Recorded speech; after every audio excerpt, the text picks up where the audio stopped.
Hello friends, আমি রোহিত। আজকে যেতে চলেছি খিরাই। না, এটা সেই পূর্ব মেদিনীপুরের খিরাই নয়, এটা হলো কলকাতার খিরাই। হ্যাঁ, ওই খিরাইয়ের সাথে কলকাতার এই খিরাইয়ের তুলনা করতেই পারো।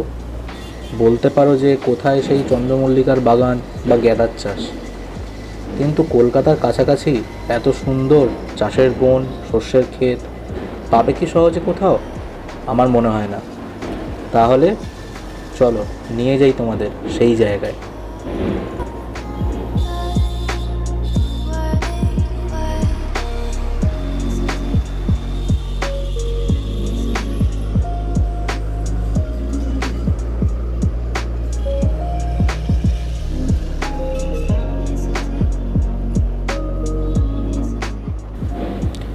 আসলে এই জায়গাটা হলো নিউটাউন সাপুরজি থেকে একটু ভেতরে।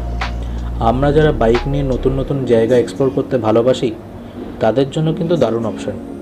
এর আগে তোমরা আমার ব্লগে দেখেছো অভিষেককে, ওর বাড়ি সাপুরজিতে। সেখান থেকেই এই জায়গাটার খোঁজ পাওয়া।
আর সাপুরজির হাউজিং কমপ্লেক্সটাও কিন্তু বেশ বড়, তাই বাইকে করে একবার চক্কর মেরে নিলাম।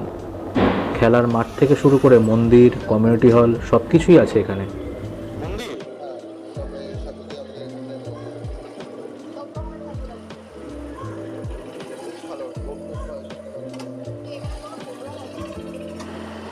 এই যে জায়গাটা দেখছো, অভিষেক বলে এটা নাকি হাওয়া মহল।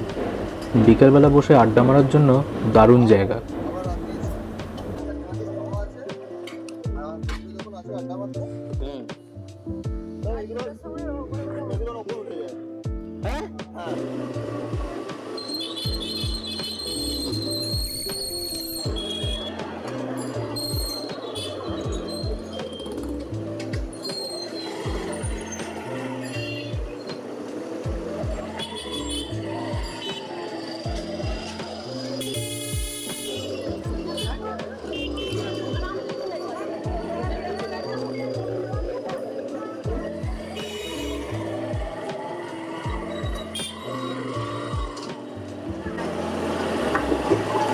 তো আমরা এখন যেটা যাচ্ছি সেটা হচ্ছে ইস্কন মন্দির। একটা বড় ইস্কন মন্দির হচ্ছে, অলরেডি মন্দির আছে কিন্তু কমপ্লেক্সটাকে আরো বড় করছে আর কি।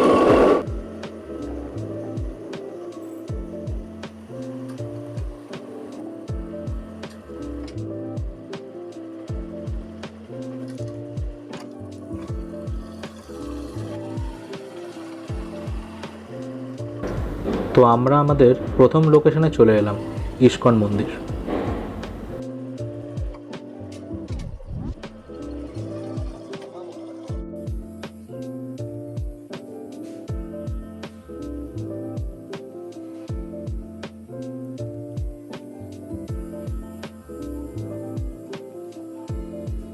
প্রজেক্টটা সবে শুরু হলেও আগামী 10 বছরের মধ্যে মায়াপুরের ইস্কন মন্দিরকে বেশ ভালো কম্পিটিশন দিতে পারবে এটা।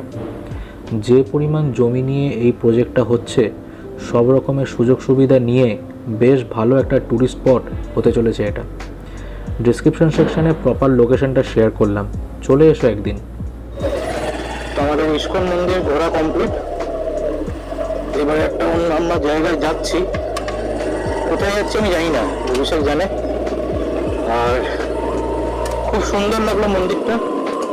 পরবর্তীকালে হয়তো একটা ভালো অপশন হতে চলেছে, মানে অল্টারনেট অপশন হতে চলেছে মায়াপুরের ইস্কন মন্দিরের থেকে। আর এই পুরো এরিয়া যতটা দেখতে পাচ্ছ তোমরা, জানি না কতটা ক্যামেরায় আসছে, কিন্তু এই গোটা পুরো এরিয়াটা হচ্ছে ওই মন্দিরের। সেটাকে এখন ওরা আস্তে আস্তে রিনোভেট করছে। তো যতটা জানতে পারলাম যে এটা হচ্ছে আগামী 10 বছরের একটা প্রজেক্ট। তো 10 বছরের পরে এটা কি আকার ধারণ করবে বুঝতেই পারছো।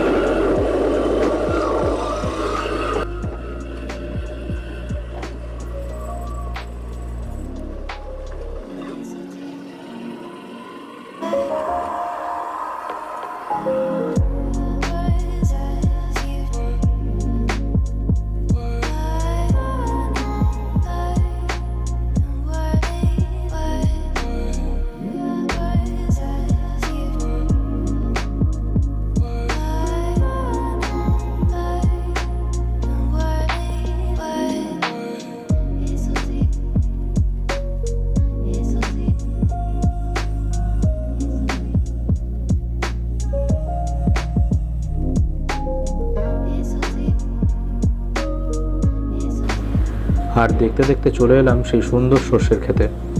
চারিদিকে শুধু মাঠ আর মাঠ। কে বলবে যে এটা মাত্র 20 থেকে 24 কিলোমিটার দূরে কলকাতার থেকে।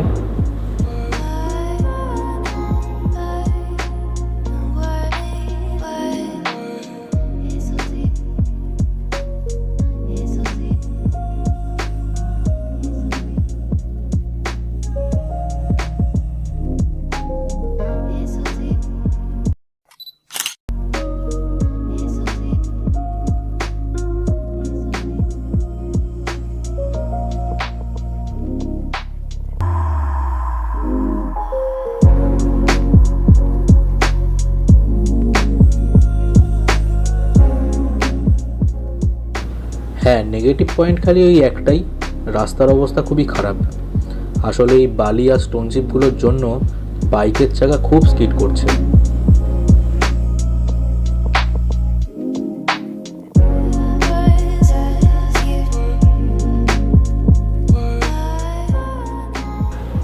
ফেরার পথে অনেক নার্সারি দেখতে পেলাম, প্রচুর ফুলের গাছ, বাহারি গাছ, যেটা দিয়ে ঘর সাজাতে পারো।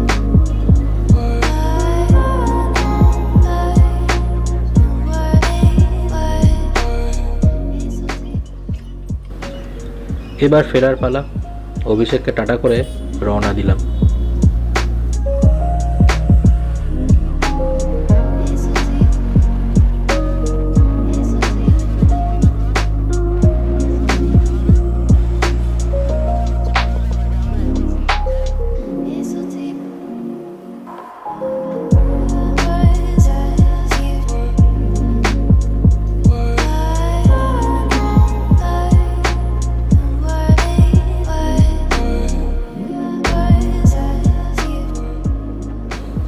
কেমন লাগলো কলকাতার খিরাই?